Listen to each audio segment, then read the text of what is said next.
आज हम लोग 10वीं वर्ग के प्रथम चैप्टर जो पद है सूरदास के द्वारा लिखित है उसके प्रश्नों को मैं पढ़ने जा रहा हूँ और उसका उत्तर क्रमानुसार नीचे दिया रहेगा। आप उसे होमवर्क के रूप में कर लेंगे। पहला जो प्रश्न है, गोपियों द्वारा उद्धव को भाग्यवान कहने में क्या व्यंग्य निहित है। दूसरा प्रश्न, उद्धव के व्यवहार की तुलना किस किस किस से की गई है। तीसरा, गोपियों ने किन किन उदाहरणों के माध्यम से उद्धव को उलाहने दिए हैं। चौथा, उद्धव द्वारा दिए गए जोग के संदेश ने गोपियों की विरागनी में घी का काम कैसे किया। पांचवा प्रश्न, मर्यादा न लही के माध्यम से कौन सी मर्यादा न रहने की बात की जा रही है। छठा प्रश्न, कृष्ण के प्रति अनन्य प्रेम को गोपियों ने किस प्रकार अभिव्यक्त किया है। सातवां, गोपियों ने उद्धव से योग की शिक्षा कैसे लोगों को देने की बात कही है। आठवां प्रश्न, प्रस्तुत पदों के आधार पर गोपियों का योग साधना के प्रति दृष्टिकोण स्पष्ट करें।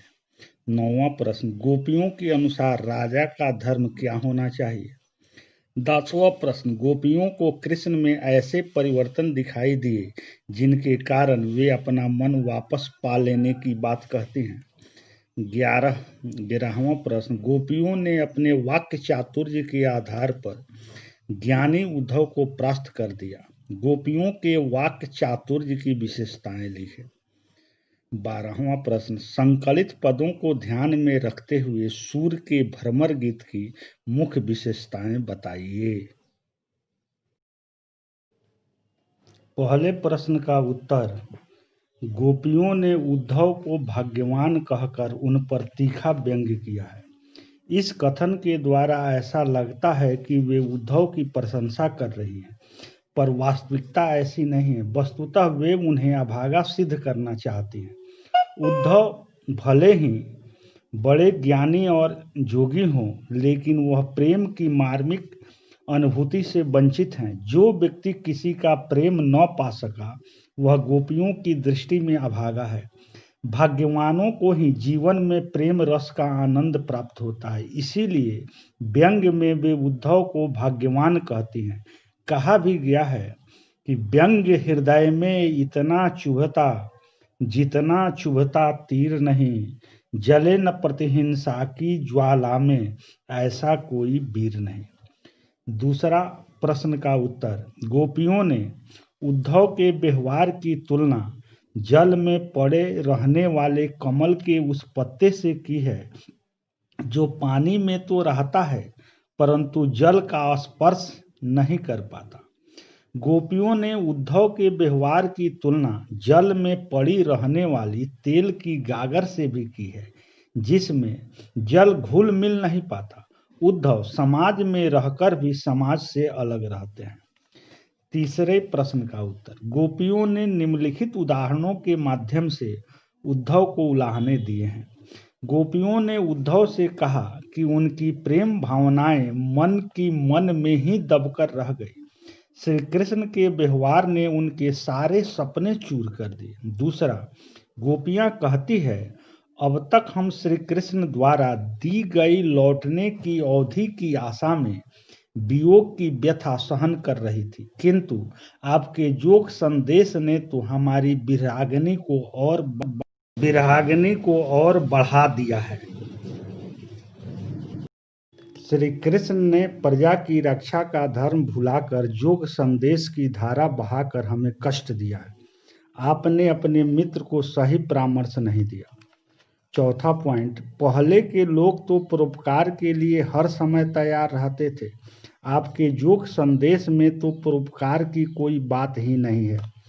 चौथा प्रश्न का उत्तर, गोपियां श्री कृष्ण के वियोग में पहले से बहुत व्याकुल थी। जब उद्धव गोकुल आए तब उन्होंने अपने जोग तथा निर्गुण ब्रह्म की उपासना का शुष्क एवं नीरस उपदेश दिया। उसे सुनकर गोपियों की विरहाग्नि और भड़क गई। उद्धव के उपदेश ने इस प्रकार विरह की अग्नि में घी का काम किया। पांचवा प्रश्न का उत्तर, परस्पर विश्वास और पूर्ण समर्पण प्रेम की मर्यादा है।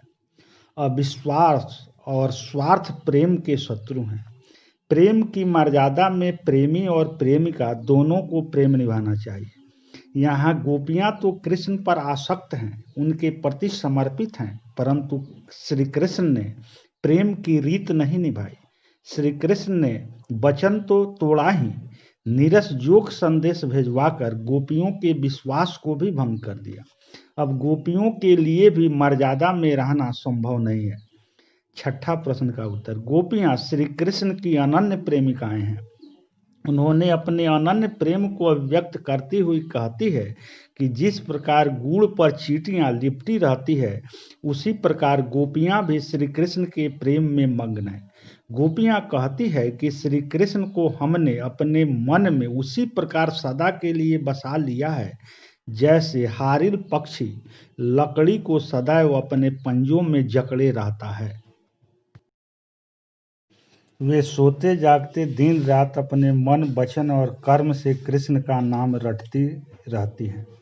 सातवां प्रश्न का उत्तर। गोपियों ने उद्धव से कहा कि वह अपने योग की शिक्षा उन लोगों को जाकर दे जिनके मन चलायमान है और जो प्रेम में एक निष्ठ नहीं है। भटकाव और अस्थिर मन वालों के लिए ही उनकी योग की शिक्षा हितकारी और लाभप्रद हो सकती है।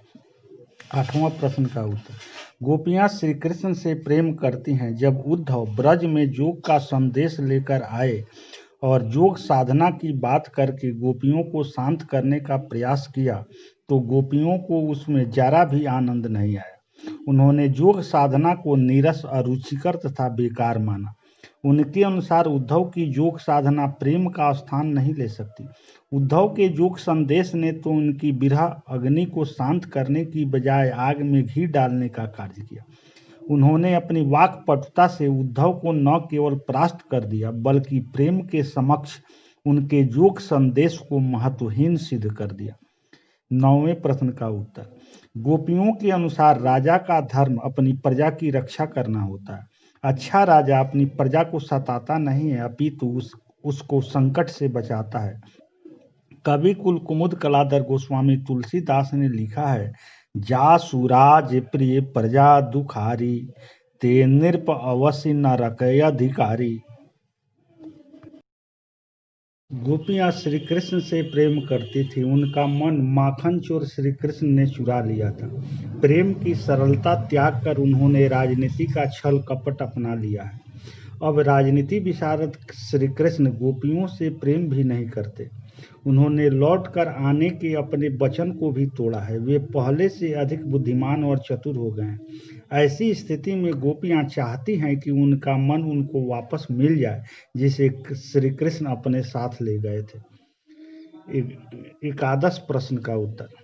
गोपियों ने अपने वाक चातुर्य से ज्ञानी उद्धव को परास्त कर दिया। उद्धव गोपियों के आरोपों, व्यंग्यों और कटाक्षों का प्रतिरोध करते या तर्क देते नहीं दिखाई देते हैं। उनके पास गोपियों के तर्क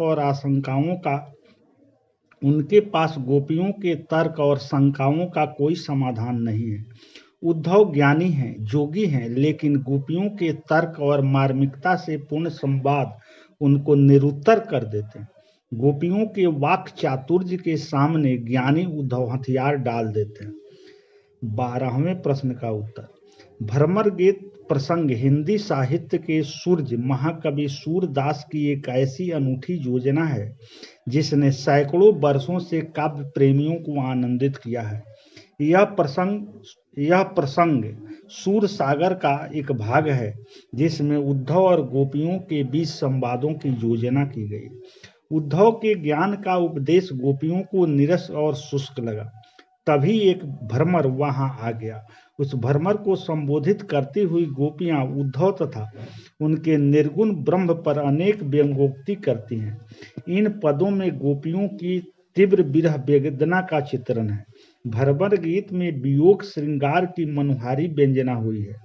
भ्रमर गीत में गोपियों की विरह वेदना के साथ उनके वाक्य चातुर्य, प्रगल्भता, व्यंग्य, कटाक्ष आदि मनोभावों का हृदय स्पर्शी चित्रण हुआ। इनकी भाषा सरस साहित्यिक ब्रजभाषा है। भ्रमर